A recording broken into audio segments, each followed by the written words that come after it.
后来，过来是台中地方法院发生正离经的冲突，有一个牵涉到伤害甲恐吓到律师的女子，伫个开庭进前，因为不满有几来的律师到场声援，竟然甲律师公会理事长扇嘴皮。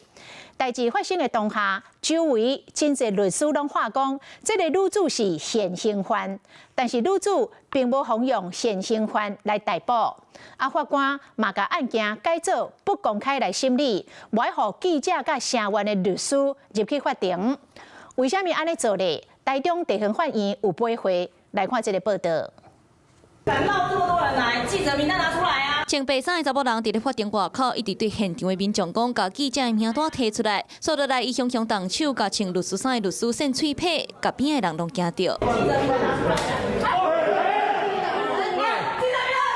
当场的林姓查某人过去威胁及伤害恐吓3个女律师，昨下晡伫咧台中地院开庭，台中的律师公会招10位律师到场声援。想袂到伫咧开庭进前，林姓查某人煞伫咧法庭外口的走廊内，佮当场甲律师公会理事长吴中和扇嘴皮。我等下就会去院商，我会提出告诉。如果说我今天还这个委曲求全而不站出来的话，那以后我们的律师职业环境不晓得要怎么样的维持。律师公会理事长吴中和完成验伤，确认倒面的耳仔甲面乌青加上脑震荡，后续的对林姓查某人提告伤害，佮妨害名誉。不过案发当下，一阵律师话查某是现行犯，要求法警逮捕。不过查某煞无用现行犯封抓起来。事发当下，法警无从立刻判断吴理事长是否受伤。辖区的警方也在事发8分钟内迅速获报到场接手。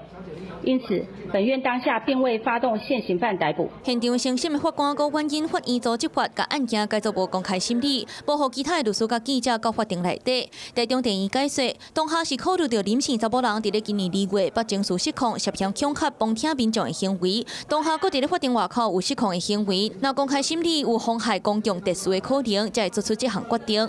台中地院强调会严格的谴责暴力，未来会检讨相关警力的安排。你好，我是宋彦明。想掌握最及时的新闻资讯吗？赶紧订阅、按赞、开启小铃铛，锁定华视新闻 YouTube 频道。